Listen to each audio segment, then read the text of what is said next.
नमस्कार मंडळी, मी रुपाली तुमचं स्वागत करते आजच्या एका नवीन ब्लॉगमध्ये. अपेक्षा करते तुम्ही सर्व ठीक असाल, स्वतःची काळजी घेत असाल.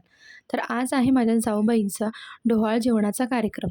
तर हा कार्यक्रम ना अचानक ठरला होता, म्हणजे थोड्या दिवसांनी आम्ही करणार होतो, पण शुभमुहूर्त नव्हता. त्यामुळे मग आजच्या चांगल्या शुभमुहूर्तामध्ये डोहाळ जेवणाचा कार्यक्रम जो होता तो आम्ही आयोजित केला होता. आणि घाईघाईत जरी झाला असला ना तरी खूप सुंदर असा कार्यक्रम झाला. तुम्ही बघायलाच पुढे किती आम्ही धमाल केली, दंगा केला, मस्ती केली आणि खरंच खूप छान वाटलं तिलाही आणि आम्हालाही. खूप दिवसानंतर एक छान असा कार्यक्रम घरी झाला.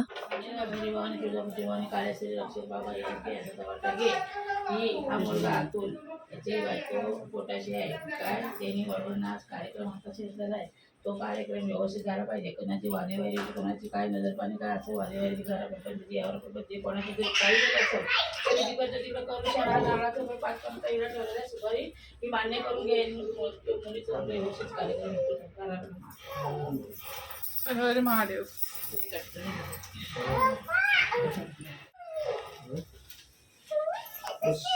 तिच्या आईची इथे ठेवायला लागेल ना. तुझ्या आईला असं फोडू नको. नारळाचं फोडायचं नाही फोडत नाही. असं ठेव, पाया ठेवतो असं हे सुप्रिया येऊ दे. तू ये पाया पड.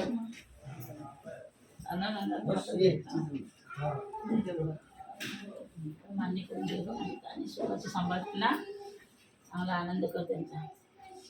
अतिशय उद्या कोणत्याही कार्यक्रमाला सुरुवात करण्यापूर्वी, शुभ कार्याला सुरुवात करण्यापूर्वी सर्वप्रथम देवाचा आशीर्वाद घेतला जातो. देवापुढे पानाचा विडा, सुपारी आणि नारळ ठेवून म्हणजे श्रीफळ ठेवून आशीर्वाद घेतला जातो. जे काही गायरानं असतं तर ते गायरानंसुद्धा बोललं जातं आणि निर्विघ्नपणे हा कार्यक्रम पार पडो. त्याचबरोबर शुभ आशीर्वादसुद्धा मिळो आणि येणारी पुढची वेळ म्हणजेच प्रसूतीची वेळसुद्धा व्यवस्थित निर्विघ्नपणे पार पडो असा आशीर्वाद घेतला जातो. तर आमच्या मोठ्या सासूबाई त्यांनीच देवापुढे गाराणं जे होतं ते गायलं आणि त्यानंतर मग आपल्या घरी जर कोणी वडीलधारी व्यक्ती हयात नसेल तर त्यांचासुद्धा आशीर्वाद घेतला जातो. तर आमच्या सासूबाई नाही आहेत हयात, तर त्यांच्यासमोरसुद्धा पाण्याचा विडा, सुपारी आणि नारळ ठेवून त्यांचाही आशीर्वाद मागितला आणि त्यानंतर मग पुढच्या कार्यक्रमाला सुरुवात केली. तर सर्वात प्रथम माहेरची ओटी भरली जाते. कोणत्याही ओटभरणीच्या कार्यक्रमात तुम्ही पाहिलं असेल की पहिल्या माहेरच्या ओटीचा मान असतो आणि त्यानंतर मग सासरची ओटी. तर इथे माहेरची ओटी श्रीफळ, त्याचबरोबर 5 फळं, गोड, त्यानंतर मग गजरा आणि तांदूळ, नारळ आणि साडी अशा प्रकारे परिपूर्ण अशी ओटी भरली जाते. काही कारणं असतं तिच्या आईला ही ओटी भरायची नव्हती, त्यामुळे माझ्या नणंदबाई ज्या आहेत तर तिनेच ही ओटी जी आहे ती भरली. तर इथे ताईने ओटी भरून घेतली आणि त्यानंतर मग सासरची ओटी म्हणजेच मला ती ओटी भरायची होती. कारण सासूबाई तर हयात नाही आहे आणि घरामध्ये आता स्त्रीमध्ये जर बघितलं तर मीच मोठी आहे, त्यामुळे मग मलाच ही ओटी भरायची होती.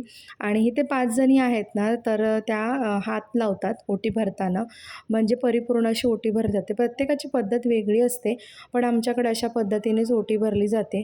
त्यानंतर मी सुद्धा मग साडीने श्रीफळ आणि 5 फळं, गोडधोड आणि त्यानंतर गजरा अशी परिपूर्ण ओटी भरली आणि इथे सुद्धा मला 5 बायकांनी हात लावला आणि थोडीशी माझी गडबड झाली होती कारण मला तयारीला थोडासा कमी वेळ मिळाला होता, त्यामुळे माझा अवतार असा थोडासा दिसतोय तुम्हाला. तर मग इथे मी जी ओटी आहे तीसुद्धा भरून घेतली आणि ओटी जी असते ना तर ती एखादा कपडा किंवा काही रुमाल वगैरे अंथरून त्याच्यावरतीच ओटी भरली जाते. म्हणजे ओटी आतमध्ये पदराच्या ओटीत ही ओटी घेतली जात नाही. तर आमच्याकडे अशीच पद्धत आहे. त्याचबरोबर जी गर्भवती स्त्री असते तिला छान फुलाने सजवलं जातं. सुंदर साडी, त्यानंतर दागिने सगळ्या गोष्टींनी तिला व्यवस्थित सजवून मग ही ओटी भरायला बसवली जाते. त्यांची 2 रिटर्न दिली त्यांना. मला पण एक तुला आणायचं आम्ही प्लेट होते.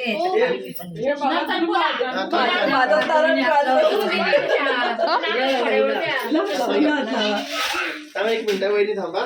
हे चंद्रमावशी हातला. हा ताई झाली आता 5 जणी झाली. कोण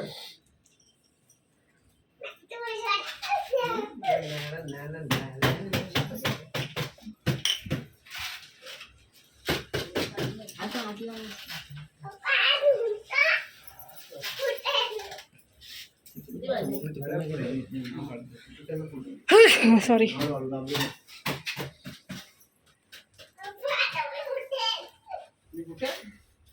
आता हा एक नारळ राहू दे.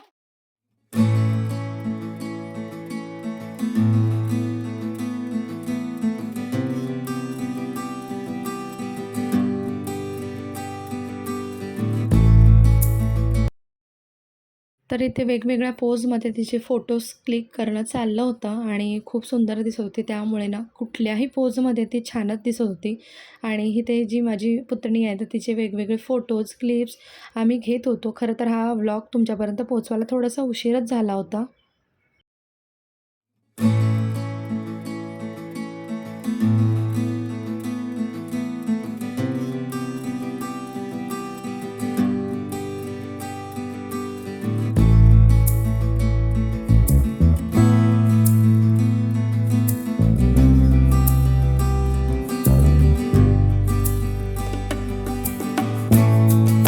तर इथे सगळ्यांनीच ना छान छान फोटोज जे आहेत ते क्लिक करून घेतले.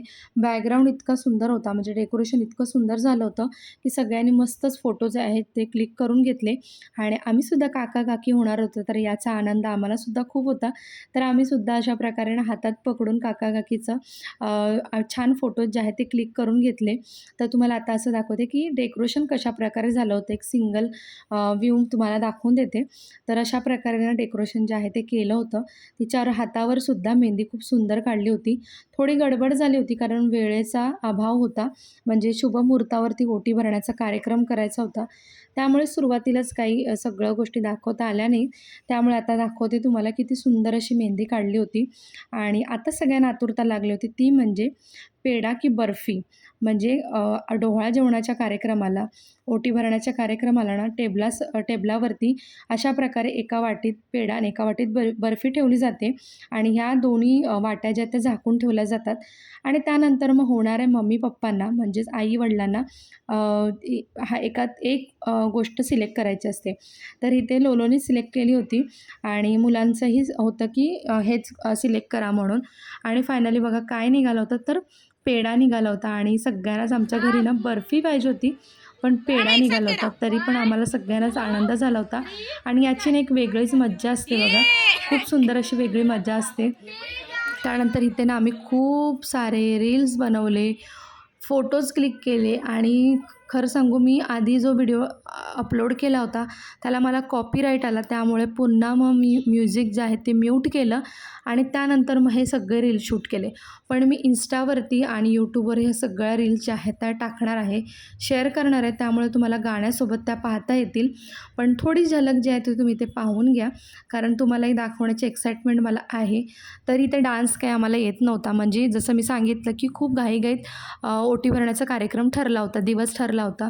त्यामुळे आम्हाला काही डान्स प्रॅक्टिसला किंवा गाणी कुठली बोलायची, सिलेक्ट करायची या सगळ्यासाठी वेळ मिळाला नव्हता. तरीसुद्धा मग आम्ही काय केलं की टी व्हीवरती समोर गाणी जी आहेत ती ना डोहाळे जेवणाची लावली आणि त्यावरनं पाहत पाहत आम्ही ते डान्स केला. त्यामुळे प्लीज कोणी आम्हाला इथे जज करू नका की आम्ही कसा डान्स करतो आहे. तर आम्हाला जसं जमलं तसं आम्ही डान्स करायचा प्रयत्न केला. हेतू फक्त इतकाच होता की तिला आनंदी करण्याचा, तिला छान फील करून देण्याचा हेतू होता. त्यामुळे मग सगळ्यांनी इथे डान्स केला.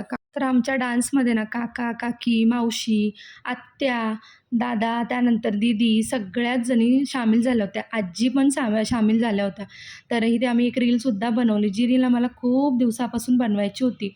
तर ती रीलसुद्धा बनवून घेतली आणि खूप खूप मज्जा आली. मी शब्दात सांगू शकत नाही, इतकी छान मज्जा आली.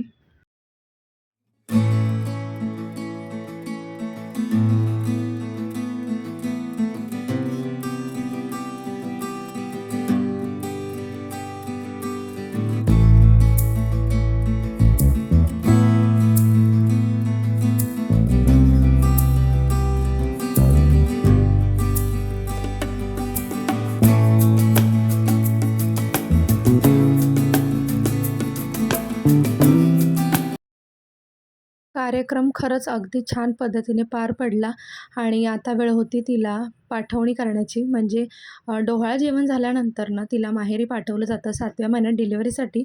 पण सध्या ती जाणार नव्हती, ती 9व्या महिन्यात जाणार होती. तरीसुद्धा मग शास्त्राप्रमाणे 1 दिवस तिला तिच्या माहेरी पाठवायचं होतं.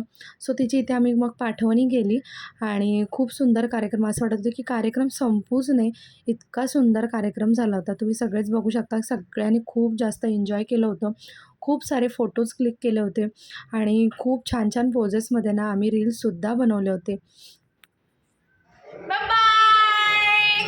मम्मी येऊ शकते.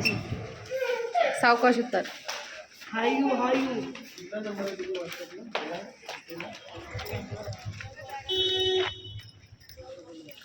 असं वाटतं नवरीच झाली. बाया नवरी सारखीच वाटते. हे काही पण नाही भाऊ. चल बस चल. Bye bye. तिला तरी पाठवा मागे, एकटीला बसवलं तुम्ही बसा की मागे.